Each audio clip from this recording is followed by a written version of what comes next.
Hi everyone, Letty here from Party Planner Papery. I have a BittyPenny Crafts project share video. I made 8 cards using her Gilded Rose paper pad. Welcome back everyone. So I am on the design team for BittyPenny. She is one of my crafty BFFs and she has started to design her own paper lines. Right now I think she mostly does 6x8, but she also has some digital options. And so you can check out everything that she has in her boutique, and it's at www.bittypenny.com. So Toby is the designer behind this.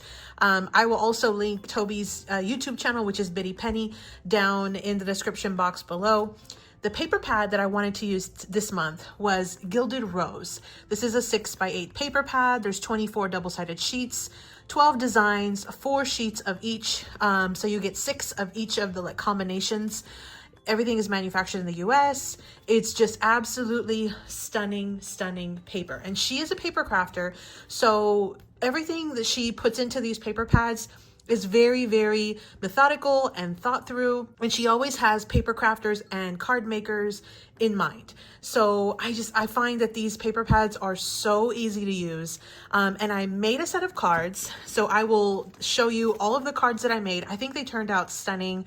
Absolutely love this paper pad. Let me first show you the papers real quick, and then I'll show you the cards, and I'll show you also all of the supplies that I use, or most of the supplies. But the main showcase here, or the main item, was this Gilded Rose paper pad. So again, everything's double-sided. The cover is not double-sided, but she designs the cover in a way where you could actually use these little images, and they're like a little over a half, maybe about 3/4 of an inch by about 3 inches here, maybe a little less, but they're stunning. So she does it in a way where you can still use those scraps. In fact, I smashed one of her paper pads last month, and I was able to even use all of these little sections right here. So if you haven't checked out that video, it was, I think, the Easter Blessings paper pad. I'll link it at the very end of this video. Okay, so this is the paper pad. Let me show you. She has a ton of cut aparts. So everything is double-sided. So these are the first combination. Just absolutely stunning. Look at those roses. Lots of little cut aparts here. You've got little banners and tags, some stamps, little ephemera pieces, some tags, or tickets. Just a lot of fun stuff. So you get 4 of each. Now I've already pulled 1 of each of the 6 combinations. I cut everything down. I made 8 cards. I did have a few little pieces of the ephemera, some of these little cut aparts left over that I can use for future. So with those 6 sheets, and a little scraps, I was able to make 8 cards. So let's go ahead and look at this. So that's the first one. Super, super gorgeous. Then we have this combination. And so she designs this in a way where the fronts will coordinate with the backs. Now, honestly, I think this entire paper pad is gorgeous and it can coordinate regardless of what sheet it is. But she also, again, with card makers in mind and paper crafters, she has this to where you've got 2 patterns on the back here. So if you wanted some mats, whether it be for 5x7 cards or A2 size cards or anything smaller, you can cut this down and you've got 2 options on the back instead of just 1. So again, she thinks of everything on these. We've got different size cut aparts. These are absolutely stunning, stunning, stunning, stunning. And even the backs, I mean, they're just absolutely gorgeous. So I only have 3 left because, again, I pulled 1. Lots of little ephemera pieces, including some clusters. Now, a lot of people struggle with making clusters. She's taken all of that hard work out of it. So you can see here, all you have to do is fussy cut this, and you already have your cluster. She's put that cluster together for you. This is perfection. You've got a lot of little additional embellishments. They make card making so easy. So here's the next combination. Super, super stunning. And on some of my cards, you'll notice I just literally put this one big cut apart, this cluster, maybe added a couple little small embellishments, and that was it. That was how much I put into the card, and I think it still turned out really pretty. So here is the next combination. Really gorgeous nature and florals. Lots of different cut aparts. Again, that was the main thing that I did with this. And actually, I did not use this page. So I think I only used 5 sheets because I did not use this one. This one didn't have any cut apart, so I went ahead and saved it. But you can never go wrong. Look at this. I mean, it's got even a sort of a gold tone on it. It's absolutely stunning. So I do have all 4 of those. I think I missed it whenever I was pulling out my cut aparts. And then look, some more like doilies, just super cute. Look at this, gorgeous, gorgeous, gorgeous. And then you've got the back of that one as well. So those are the papers that came in this Gilded Rose paper pad. Again, it's a 6x8 pad, double-sided sheets. You get 24 total sheets. There's 12 designs because you've got the backs and the fronts, and you've got 6 of each combination. So that is our paper pad, okay? Now, before I show you my cards, what I want to do is I want to go through the supplies. Now, my card bases, I went ahead and I pulled in some clearance card bases I had picked up from Hobby Lobby. I think maybe a month or 2 ago. I want to say it was probably either at the end of last year or the beginning of this year. They were $1.99 for 50 cards, 50 envelopes. I've already started dipping into them. You can kind of see there the patterns that came in this collection. Now, a lot of people would probably look at that and not really know what to do because it already has a pattern. I feel that you could easily layer on top of it just like I did. And you can pull out a little bit of the color from the edge, even though it was mostly black and white. I felt like it went with these cards. So you'll see that in just a second when I go through all of them.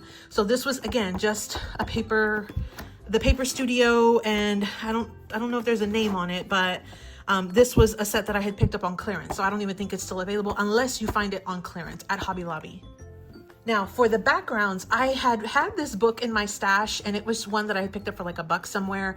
And I went ahead and I tore out some sheets, and because I really liked sort of this aged look on this. It kind of feels aged, it feels old, and it was kind of brittle, and I think it was just perfect for these cards. So what I did was I just did some tearing, and I tore down pieces of the book and I layered it on the back of the card itself.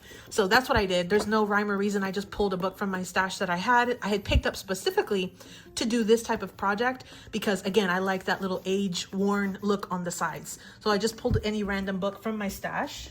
I did finish off all of my cards because they were roses, and I really wanted to kind of give them that water shiny effect. I added glossy accents. If you're not familiar with glossy accents, this is basically a little clear dimensional medium that you can make your elements shine. And so you add it on, you can let it dry up to 24 hours. I let it dry maybe an hour. And you just add it on like if you were adding some glue or like stickles, and you just let it dry, and it just adds a whole nother level of dimension and this glossy look, and it's just absolutely stunning. Okay, so stunning. So I'm going to show you, I added that to each of my cards as well. I do have a link, I'll link it down below, from Amazon. I have the Amazon affiliate link in case you've never found this product or you have a hard time finding it. I'll link one down below so you can pick it up pretty easily. Besides the pad, I brought in a little bit of gold twine. I've done some recent videos where I show how to apply that gold twine. I brought in some sentiments from my stash. I actually printed these, so I designed them and then I printed them and then I just die cut them. So that was just something that I had in my stash because I had actually done these sentiments. And I added some flat back gold pearls. You can see there, you can see a little bit of the enamel dots right there, or the glossy accents right there. There's some more flat back pearls. So these are, let me show you all of my cards now. So I have 8 total cards. I only added the twine on 2 of the cards because of the placement of where I put the sentiment. I think it was a little too, like, either too high or too low. So I went ahead and kind of just used the twine for the ones that were closer to the center.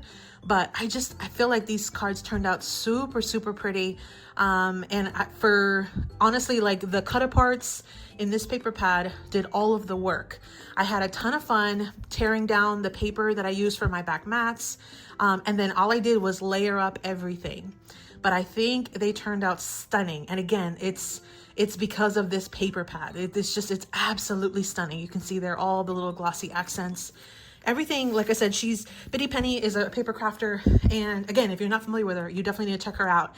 But she had paper crafters in mind and card makers, and she put so much thought into these paper collections, and I think they're just absolutely stunning. So I had so much fun making these. I love all the little glossy accents. It really looks like the roses are real, and it really like makes them look like they're wet, like they're shiny. So, so pretty. So, so pretty. Here's some more. So here's that cluster. I added one little piece back here, a couple down here, but the cluster is doing almost all of the work there. So, so pretty. Here's another one, a real big cluster. I added one extra little typewriter, one extra little banner thing up here, added some of those flat back gold pearls, and called it done. Like literally that cluster did all of the work. And I want to say maybe I spent about an hour and 15 making these cards. I think the bulk of my time I spent cutting down all of the cut aparts, because there were, I guess, like 5 sheets of cut aparts that I cut down. But with just those 5 sheets, I was able to get 8 cards, which I think are absolutely stunning, and they're going to be great to add into my stash. And then I do still have some cut aparts left over, so I didn't even get to finish all of those full 5 sheets, and I will definitely be saving them. But these are my 8 cards that I made using the BittyPenny Gilded Rose paper pad. Let me know if you have this pad, if you're enjoying using it. Let me know if you like these cards. I think they turned out beautiful. Let me know if you like the twine over just the cards without the twine. Give me your feedback. Let me know your thoughts. Let me know if you like these cards after all. So thanks so much for watching. I hope you got inspired. Make sure you check out BittyPenny.com. I'll link her website down below, as well as her YouTube channel, all in the description box so you can check it out. And as always, happy crafting. Thanks so much for visiting, everyone. Here are the videos that I referenced earlier. You can check them out if you'd like to. Happy crafting.